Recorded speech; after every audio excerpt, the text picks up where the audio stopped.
Hi everyone, we're here today to do a special episode in celebration of our Halloween costume winners. Today we're talking with Lillian, Erin, Jean, Jessica and David. First question, what was the inspiration behind your costume?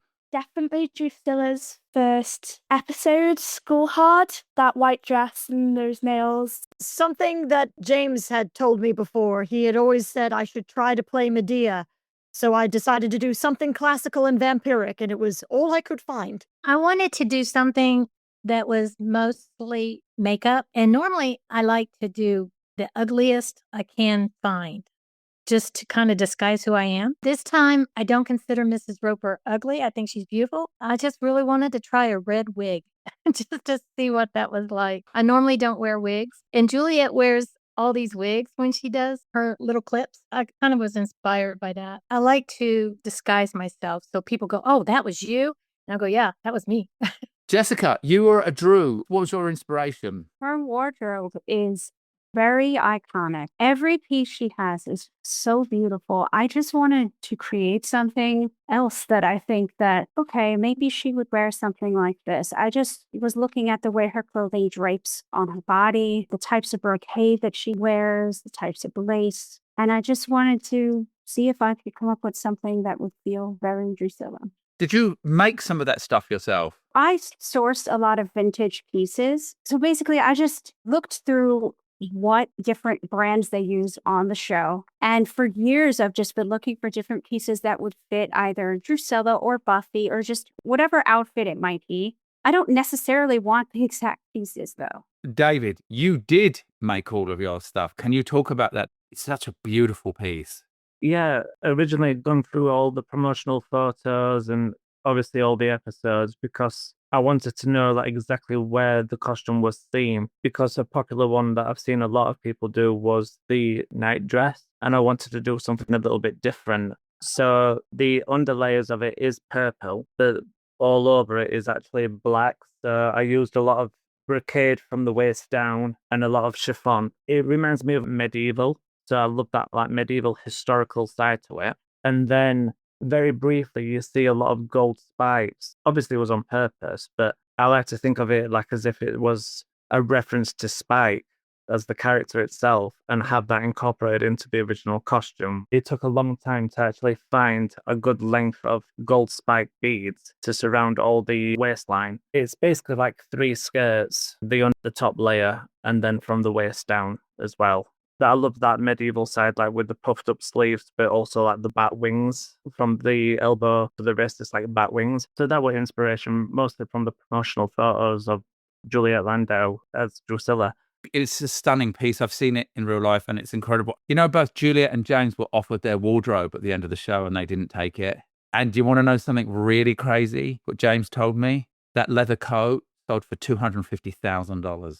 And the other day, I was at Son of Monsterpalooza and I was working. My assistant David was shooting this editor's panel and it was about horror movies. One of the editors told this story. I think it was one of the Nightmare on Elm Street sweaters. Robert Englund was in the editing bay. The costumer came in and said, we're just getting rid of these. Do you want this outfit? And then Robert Englund went, oh, no, I don't want to see that ever again. And the editor goes, can I have it? I'd love it. He sold it for $3 million last week. Imagine just the sweater, a hat, you know. So the value of wardrobe. What was your favorite part of putting the costume together? I don't get to dress up in time periods that are too far different from my own. I love doing strong women from different times. So just the ability to leave a room in that outfit for even 5 minutes is lovely for me. I go to a lot of conventions, so I see a ton of cosplay. And Mrs. Roper is becoming a very popular cosplay. They have entire conventions just for those people who like to dress up as her. There's men and women who participate in the love for Mrs. Roper. To me, I interpret it to be she's just a full of life person. She's very accepting and she just wants to stay young and do young things and not be stuck getting old and feeling old and acting old. When I was putting on the costume, when I was putting on the makeup, I was feeling that. I want to just enjoy life every single minute and just be free. I don't cosplay a lot. But when I do, I like to just kind of change the person I am into this character. I really enjoy doing that. It's fun. Definitely the nails because I had these clear nails and my mum painted them for me. And also the doll because it's a very creepy Victorian doll. And trying to find a doll that looked a bit like that was quite hard. It was very fun. Where did you find it? I found it at a charity shop, old Victorian doll, and it was really creepy. Yeah, it's great. And Jessica, what was your favourite part of putting the costume together? I would have to say working on the top. It really was so ill-fitting that I just wanted the challenge of putting it together, making sure, okay, this piece, somebody had it and they destroyed it. Let me bring it back to life. I like doing that with vintage clothing. I usually like to find things that are in need of major repair and just, okay, let me see how I can bring this back to life. So I really had a lot of fun making the jewelry for this. It just makes me happy to bring a smile to other people's faces. I created a jewelry business for that reason because people seemed to like what I was making. So I was like, let me make more. And Debbie, what was your favourite part of putting the costume together? I would say it was the top layer of it, really, the overskirt with the waistband, just because it's so much multi-layered. On a photo, you don't really get to see the details of it. Most of that is actually satin. I practiced around with, because I'm self-taught with sewing costumes, and I've only started really getting into cosplaying last, I would say, 4 or 5 years. So I'm still quite new and still nervous doing it in public.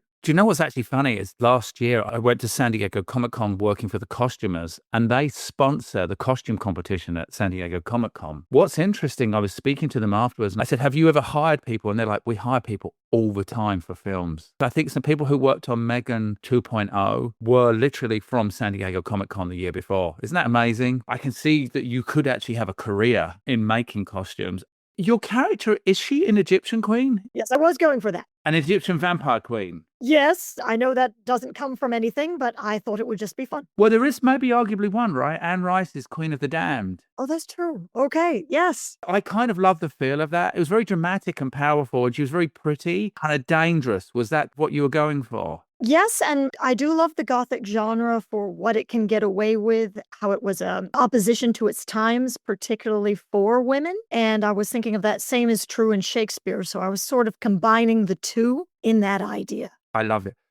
Jean, so Mrs. Roper, was it one of your favorite shows growing up? I watched it. I just thought she's delightful. I was old enough to watch it when it was on the air. When you go and revisit a show decades later, you realize, wow, it kind of hits differently. Her character, I think, wasn't really appreciated maybe for what she was doing and saying at the time. You see them when they're on the air, but then it takes another couple of decades to go, wow, that person was ahead of their time. That person was saying something that we all need to hear. They become icons. It's the same with the Golden Girls, those ladies. They haven't lost popularity. They've gained popularity. Jessica, when you did your Drew, did you study the character a little bit before you came into the competition? Because I saw that you had a little bit of the essence of her. I have recently been rewatching Buffy with my brother and my husband because they never saw the full thing. And I was very excited to show them because they only saw bits and pieces. Since I was little, I was just enchanted, I think, by Drusilla and how she looked, how beautiful everything was presented. Beautiful, mysterious, dangerous. All those things are very appealing to you. So everything she wears, from the past to the present, everything is so beautifully put together. Lillian, what was your favourite part of playing Drew? Did you study her to do this? Yes, I did. I watched almost all the episodes she was in about 3 times. What do you think the essence to playing her is? Very insane, very you're kind of in the clouds a little bit and you're focused on something, but you're still focused on something else at the same time, if that makes sense. David, talk about you really know Drew and you really are, I think, one of the core Drusillas out there. Do you study her? Surprisingly, no. I didn't really study it or anything like that. I think for me, it was once the costume started being put together and all the pieces were falling into place. And then as soon as I put it on, I just instantly stepped into this character. And I think it's same for every cosplayer as well. I think with cosplayers, sometimes they just want the look and then some of them will want to embody the character. But I think it's the same goes with actors. Like, as soon as the costume is on, maybe wig, makeup, or anything like that, character. And I felt like that straight away. I just tapped straight into it because I'm a huge fan of, obviously, with Buffy and with Juliet. It's tapped into more of the dreamy side of Drusilla, more like floating around, that sort of thing. But then also with that inner vampire, like she could just snap at any minute and you don't know when. And it was those two characteristics that I really picked up as soon as the costume came on. But while I was making it, I didn't really think that, oh, I'm going to tap into it. And I did straight away. Erin, were you nervous? You know James and you know Juliet. Were you like, oh my gosh, they're going to be judging me? What was that feeling like? Well, that's always a little bit of a feeling anyway. I'm not comfortable on camera. I'm not comfortable in anything judging, even though, as you know, I am an introvert. I do not like the spotlight on me unless I am in character or focusing on someone else. So yes, there's some nerves with that, but actually being in costume helps. As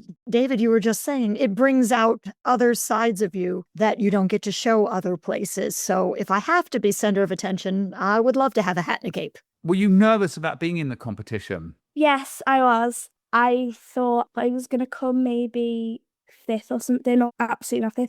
But when I got first, I was so happy. It was amazing. Is it because you look a bit like Drusilla you decided to play her, or what was the decision? It is also because she's insane and she's so funny. I just love Drusilla. I love the character of Drusilla. Jean, you have such a close relationship with James. Was it weird for you to be in costume and not him? I wasn't worried about it. I was just going to have fun because this was an opportunity. I was just wanting to have fun, changed my whole personality. I really enjoy being able to change the way I normally am and become a character. So the rare times I do it, I always have a great time. So this was a wonderful opportunity. I wasn't worried about being judged. I was just there. I was like, I asked who's dressing up? Who's dressing up? I wanted to. It's like, oh, I got a chance. I'm doing it. Jessica, were you nervous? Yeah, I definitely was. I honestly didn't even know I was going to enter the contest. I figured I would dress up and just see how I felt. I was injured from the week before. I wasn't feeling great. So I figured I will dress up to make myself feel happy. Just because other people are doing it, might as well. And I dressed up, might as well just enter. It makes sense. And David, what about you? Were you nervous? I wasn't really nervous with it, really. I get more nervous in public more than anything, only because with the costumes, I like to show the costumes with my creativity and everything. But you can always guarantee there'll be some sort of mishap or costume malfunction, and I've had them all. I've just been counting. I think I've only done 5 events in public.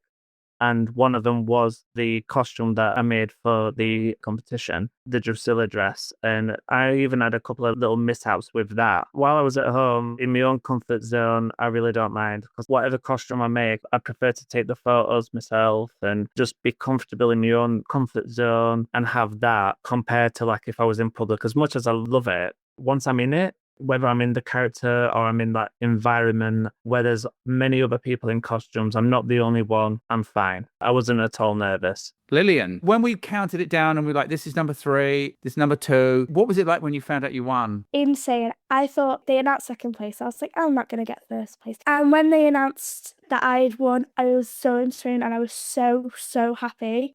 That's brilliant. You guys all did amazingly. Thank you so much, guys. We love you all. Hopefully we will see you soon. Bye. Thank you. Bye. Bye. Bye. Bye. Bye.